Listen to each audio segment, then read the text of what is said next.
risky, but they're going to do it anyway. Oh, that's the Lee Sin. It's happening. Oh, thank goodness. This is what I've been calling for. I don't know, like, it wouldn't have been better than the Poppy in the last. It's not quite going to be a thing that they can contest, as Bioshik is going to come in and at least supervise. And, yep, just presses a button, and Ona is going to ignore it. He made his feet cold, and then he kept killing the frogs. Well, Ona is going to look for him. Root Caller does come down, and there is the Weaver's Wall. Flash out from Bioshik, but Faker follows him immediately. Now BDD is going to turn up, and there's the culling. Ona still level 5, so doesn't have the kick. And meanwhile, Zeus and Perfect are fighting. The flash out, but the flash in. First blood for BDD, and Perfect follows up immediately. That's 3 kills. And is it going to be 3 games? I mean, it's looking more likely after this moment. Don't count T1's chances out just yet, but I mean, it looked really silly for the first part of this as Guma is hanging around looking for a potential steal. Oh, that would be a pretty unfortunate steal, as that was a pretty early smite, I believe. And Gumayushi getting the advantage here bottom side as well. Some extra plate gold for the Seraphine. You can see the gold graph showing. Yeah, Encore is going to come on through here as Ona turns up. Carrier almost dies, actually, before it even happens. As Beryl, he's under the turret, and he's going to die. That means the Deft is also really dead, but at least they get one. There's that. Shenanigans. It's like 17. Yeah, and we need the percentage as well. Oh, as Faker is just dead. Yeah, there's the flash forward. Gets the double them out of the game. All right, Daisy's coming out, but Ona's coming in. And Perfect going to find the stun. They're still going to go for this one. There's the knockup. Thanks, Daisy. And out goes Ona. Let's see whether he can keep himself alive, though, because Daisy's still in amongst it. The Root Caller helping the Renekton get in. Another Zenith Blade. Where's the turret range? Where's Gumayushi's health bar? My goodness, the damage to come out from... That's just... They were the girls from our picture-in-picture before, as another Encore going to come in, as Carrier's going to get solar flared as well. There's a Zenith Blade from Carrier one more time. Sorry, from Beryl one more time, as Faker is once again fighting BDD. This time the shove into the rocks is going to come on through. He's playing with fire here as Ona comes on over, but Bioshik in perfect position. Sonic Wave not going to find the mark. And now T1 trying to rotate more friends over here to try and help out the mid lane. There's the Weaver's Wall as BDD. He's got the Trigger Seed shield. He just turns around and kills Faker. There's the kick flash as Bioshik is going to flash to get back out once again as Ona. One more turret shot and he's going to die, but that's not going to come on through. And now Deft is going to need to turn up. There is going to be the kill onto Zeus. And now Perfect comes in at the same time. Gumayushi, oh dear. Let's see whether he can get himself out of this one. Perfect is going to have a slice and or dice coming up relatively soon. His flash is also only a couple of seconds away. The flash comes through from Gumayushi, though. That is going to send them out of there. Somebody check those AP ratios on the Seraphine. This is a little out of control.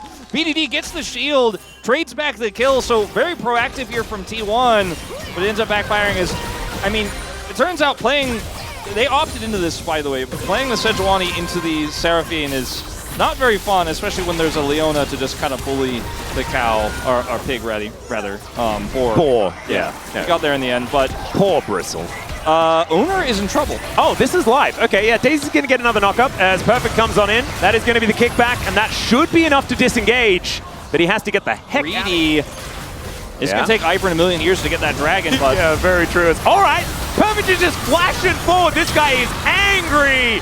And now Gumayushi completely out of mana, but did manage to throw down the Dawning Shadow at least. And should be able to walk this one off. So, it's so greedy what T1 did there. Angle, Ona biding his time, but for what is the question? As T1 they are going to be out of means that now T1 find themselves a little bit late to their own party, and it's going to be the outer turret taken.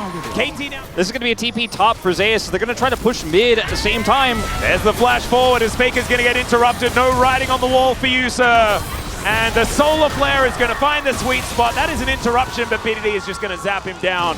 And Faker finds himself 0 and 4, unfortunately. And KT, they're going to put Perfect in the bottom lane. He's going to take down that inner turret. And it's just like they took off the clothes from the last game and replaced them. T1 is basically trying to do so much here. They're not okay. It should still be the turret. Yeah, you can keep talking so about anyway, the other thing. I feel like the KT is not gonna let them have anything. BDD? Yeah, he's going to be in a whole host of trouble. The Dawning Shadow is even going to help out, and the turret loses interest in stopping T1 here. So KT will be able to answer with a dragon. They finally got him. Yeah, utilize the Ivern and the shields. The more value they're going to get is, okay, Beryl could find himself in a rough spot, but he's going in! There's a turret! He has a Zenith Blade, and he's getting under there, and he's surviving, for goodness sake! That was way too long to be alive, as now Deft will finally turn up. Speeds himself through here. Perfect is now going to find his entranceway, but KT have already lost one. Seismic Shove is going to knock back the Renekton, and he could be the next little pickup here as they take down the turret. Perfect is going to be alive. He is much less squishy than he was in game number 1. Has another Seismic Shove. This time, he is definitely dead. The Encore! And Deft is able to help take down Ona. Gumayusi follows immediately as Deft... I mean, the Seraphine is doing ridiculous work. He does for an opportunity. I don't think he's going to be able to steal away this Drake. That is going to be the sole point picked up by KT. Now, the Weaver's Wall comes in. Look for a flash play onto Ona. That is a miss, though, unfortunately. There is now Perfect looks for the pickoff, and Senna is just dead.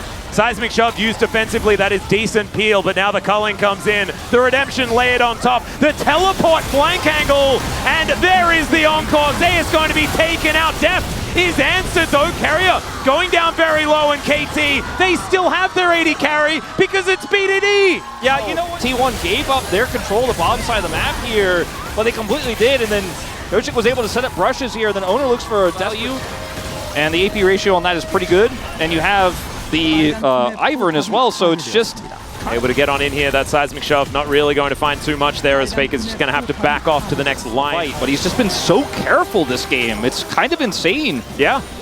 And he just understands that he is the one that has the target on his back, and he's going to play around. Yeah, looking for this one. Deft realizing that that wall is in a rough position.